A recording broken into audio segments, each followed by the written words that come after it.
Hey, what's going on, everybody? Welcome to Guitar of the Week. So I kind of missed Guitar of the Week last week. I kind of had a little video planned. Being the doofus that I am, I accidentally deleted it before I even got it up. So, sorry about that. But anyways, we are going to make up for it this week, because you guys are really going to enjoy what we're going to do.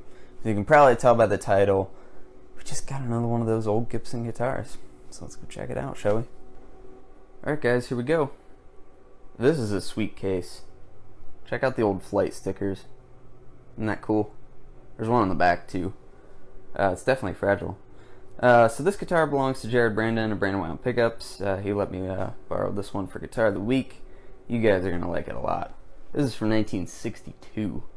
Got a Gibson Les Paul Standard.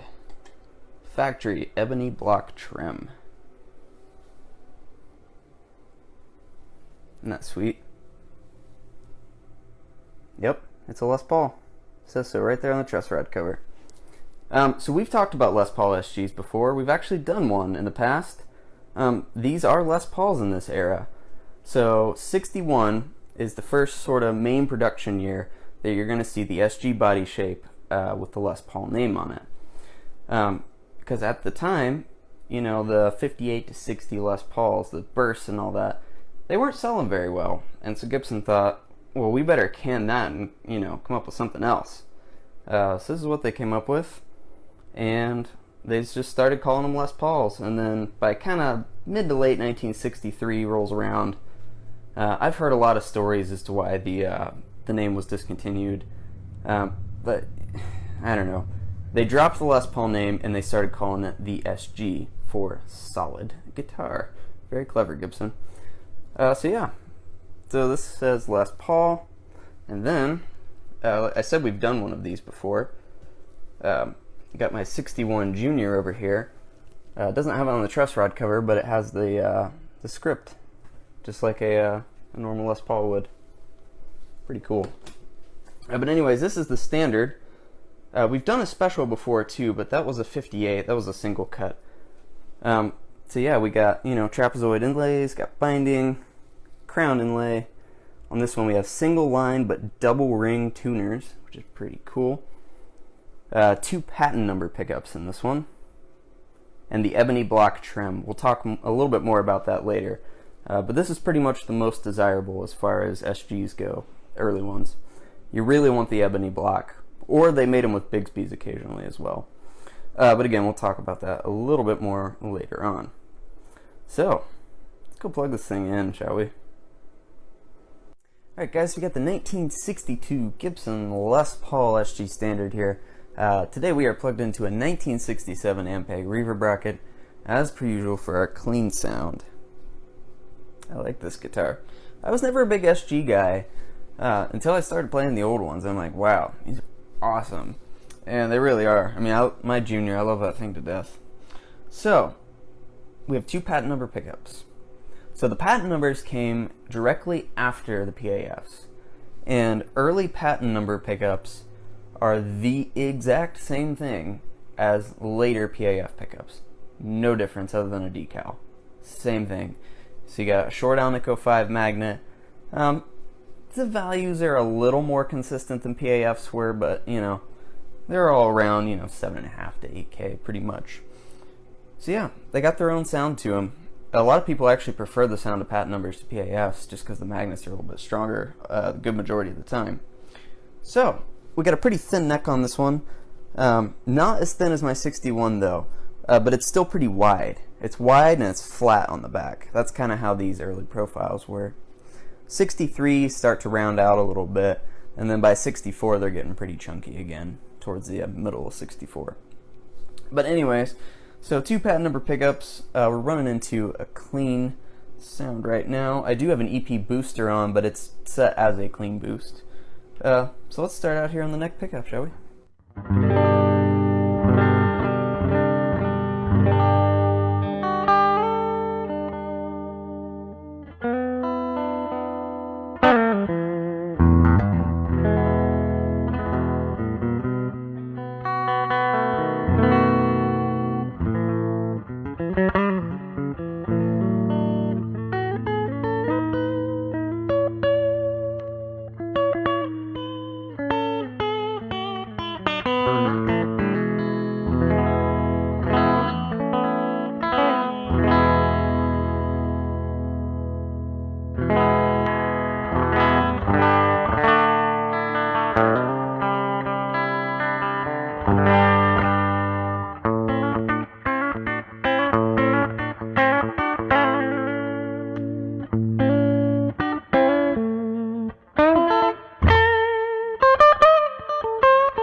Very sparkly sounding. These early SGs, they have something in the mid-range that's just really kind of nice. It's kind of like a mid-range snarl. You'll hear it when we get it into the Marshall. I mean, SGs kind of do that anyways, but particularly these early ones. Another characteristic of these early SGs is they don't weigh anything. Seriously, some of the lightest guitars I've ever, had. Like my ES-175, that thing is completely hollow, right? This weighs less, pretty sure. I mean, I know they're thin, but geez. And the 175 even has a Bigsby on it, and this is still lighter. At my 61, I swear, I think that thing weighs less than 6 pounds. Actually, I think it does. We've measured it before. It's like 5.8 or something. It's ridiculous. And this, honestly, isn't all that much heavier. Really light and resonant. That's the magic of these things. So yeah, let's talk a little bit more about the trim. I said the Ebony Block is the most desirable one. Let me tell you why. When they came out in 1961, they had the sideways vibrola unit, which looks awesome. It's really cool looking, but they have a reputation to not stay in tune particularly well. Some people get them to stay in tune if you play really carefully and don't touch that at all, or some people just block them off entirely. They're just, a lot of the times they're unplayable. Like, you just bend a note for 2 seconds and it's out. And the whole guitar will go out, not just one string. The whole guitar will go out, just because of how they're designed. It was a very poor design. And because of that, that's why, these Les Paul SGs bring so much less money than like a Burst would, because those early ones just, they weren't really all that playable. So, in 1962, they were still doing the sideways, but they came out with this, which is the Ebony Block. Now, this is just a short Maestro trem with the little Ebony Block kind of, just there. And this stays in tune a million times better. This is far superior to the sideways. And they also did these with Bigsby's occasionally, not very often. You'll see like the early customs, you'll sometimes see those with a Bigsby. Actually, I think Jared, who owns this guitar, actually had one of those at one point with a factory Bigsby. That's pretty cool. That would stay in tune better as well. But yeah, 62 is really the only year you're going to see this. They kind of stopped doing that into 63. And then later on into 63, they went to the long vibrola, and that's kind of what they stuck with up into the, later part of the 60s. So yeah, this one's still pretty red. These fade a lot. I'll kind of show you the back of the neck here, very carefully. The neck is like brown, and you can see the red grain filler that they used back then, which is pretty cool. I don't think they use that anymore. Maybe they do in custom shop, but. And if you look at the neck joint, check out that neck joint. You know that high performance deal that they do now? Yeah, that was a thing back in like 1961. They called it the new and improved, all access, tapered heel, whatever. Yeah, these early SGs had that. 62 especially, but yeah, it's almost a completely smooth joint. There's hardly any of the ledge there. Pretty neat. So, let's go plug into an amplifier that this guitar is all about. The Plexi. Yeah, this is the part of the video you guys are going to enjoy. Let's go plug in, shall we? Alright guys, so now we're plugged into the hand-wired Plexi clone into a 4x12 cabinet. This guitar into that amp. I say this a lot, but that's the combination. I mean, come on. Look at this thing. So we've pretty much told you everything about it you need to know. Guess we can go over specs real quick.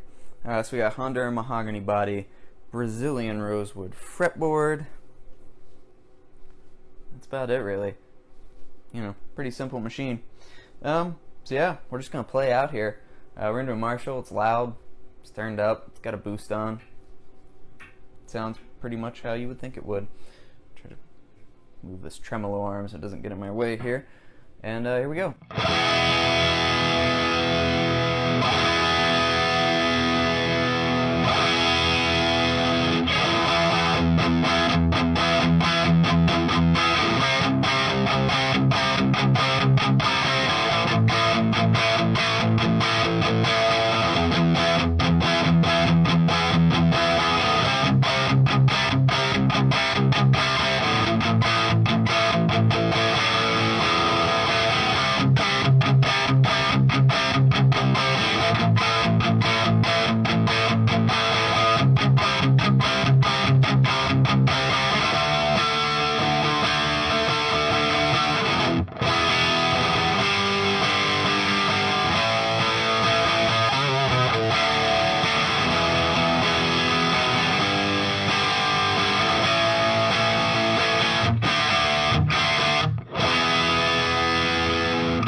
That speaks for itself. My playing doesn't, but the sound. Oh, the sound. That's good. Hear that mid-snarl thing I was telling you about? Yeah, it's excellent. 2 pad number pickups, you know, basically PAFs. Just doesn't get much better than this, guys, you know? These old Gibson guitars, we've done a bunch of them now. Just something about the late 50s and early 60s for Gibson solid body electrics. And semi-hollows as well. And hollow bodies. They're all pretty they're pretty good. Yeah, you guys know that though. So that's been Guitar of the Week, and we'll see you guys next week. Take it easy.